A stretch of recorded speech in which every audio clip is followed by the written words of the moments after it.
जिस प्रकार से स्वदेशी की भावना का और खास करके किसान आधारित व्यवस्थाओं को प्रोत्साहन देते हुए अपने देश के अंदर स्वदेशी के भाव को बढ़ावा दिया है। हमारी अर्थव्यवस्था को लेकर, किसानों की अर्थव्यवस्था को लेकर के जो माननीय प्रधानमंत्री जी की दृढ़ता है वो हम सबको प्रेरणा भी देती है और वो हमको काम करने के लिए उत्साह भी देती है। मैं माननीय प्रधानमंत्री श्रीमान नरेंद्र मोदी जी का धन्यवाद अदा करता हूँ, जो किसानों को हित को लेकर के स्वदेशी की भावनाओं के आधार पर वो हमारे देश का इस प्रकार से हर मोर्चे पे नेतृत्व कर रहा है जो आज के दृष्टिकोण से समसामयिक है। मैं इस नाते से भी उनको धन्यवाद देना चाहता हूँ। जब भोपाल की तरफ हम देखते हैं, अपने राज्य की तरफ देखते हैं, तो राज्य के लिए 10 तारीख के दिन स्वदेशीकरण की भावना के लिए ही हमारे राज्य में पहली बार रेल के कोच भी बनेंगे, मेट्रो ट्रेन की ट्रेन बनेगी। ये अपने आप में बड़ी उपलब्धि रहेगी हमारे स्वदेशी के उस अभियान को लेकर भी कि यहाँ बनने वाले कोच देश में भी, देश के बाहर भी, दुनिया में भी जहाँ जहाँ रेल मंत्रालय चाहेगा निर्यात करेंगे। मेसर्स BEML लिमिटेड द्वारा निर्माण की परियोजना के स्थापना के लिए जिस प्रकार से पूरी योजना बनी है, ये रायसेन जिले की उमरिया में इस परियोजना पे हम काम कर रहे हैं, जिसकी लागत लगभग 1800 करोड़ की है, जिसमें लगभग 1600 से 2000 लोग प्रत्यक्ष अप्रत्यक्ष रूप से काम करेंगे। प्रदेश में ये पहली इकाई इस प्रकार की रेल कोच निर्माण करने की ये सुविधा प्रदान करेगी, जिसके आधार पर मध्य प्रदेश रेल विनिर्माण के मानचित्र पर एक प्रमुख स्थान के रूप में स्थापित होगा। रायसेन जिले के गोहरगंज तहसील के उमरिया गांव में 60.36 हेक्टेयर भूमि का आवंटन हमने कर दिया है। इस उद्योग में वंदे भारत, अमृत भारत, मेट्रो कोच का निर्माण किया जाएगा। इस उद्योग के लगने से भोपाल और रायसेन क्षेत्र में बड़े पैमाने पे सहायक उद्योगों का भी अलग से, उनकी यूनिटों का भी एक बड़ा बाजार बनेगा, जो मध्य प्रदेश की राजधानी को भी और मध्य प्रदेश को भी अलग अलग प्रकार के औद्योगिकरण की व्यवसाय से जोड़ने का प्रयास करेगा। परियोजना के कुशलतापूर्वक संपन्न कराने के लिए मानव संसाधन, खास करके जो हमारे अलग अलग BTech वाले, कंप्यूटर साइंस वाले उच्च शिक्षित विद्यार्थियों के लिए रोजगार के बड़े अवसर उत्पन्न होंगे। और यही प्रधानमंत्री के मेक इन इंडिया के मंत्र को साकार करने का एक महत्वाकांक्षी मंत्र बनेगा। परियोजना उसी प्रकार से लगाई गई है। प्रसन्नता का विषय यह है कि इस महत्वपूर्ण परियोजना में रक्षा मंत्री स्वयं हमारे बीच उपस्थित रहने वाले हैं।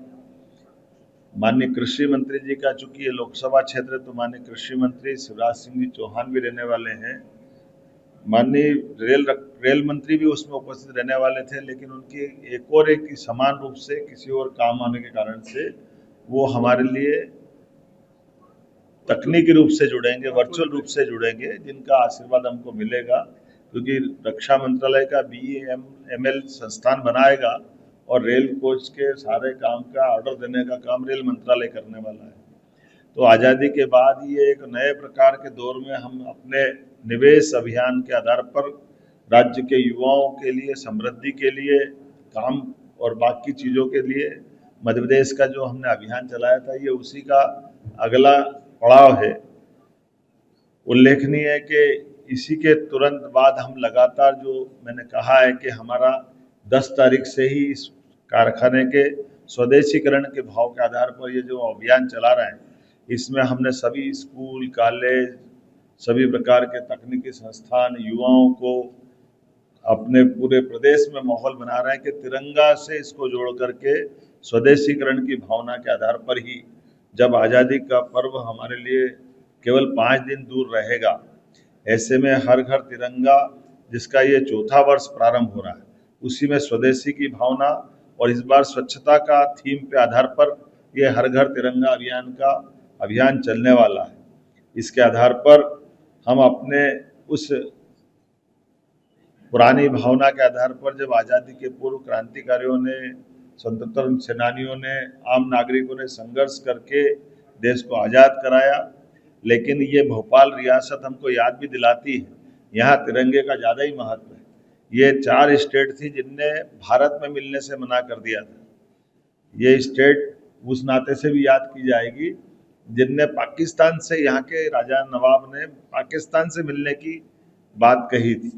लेकिन यहाँ के नागरिकों का संघर्ष, यशस्वी तत्कालीन उप प्रधानमंत्री और गृह मंत्री सरदार वल्लभ भाई पटेल की कुशल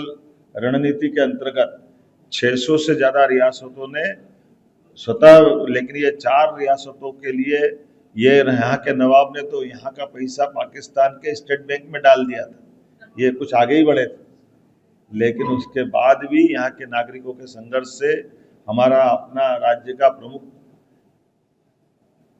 राजधानी का केंद्र बना भोपाल रियासत।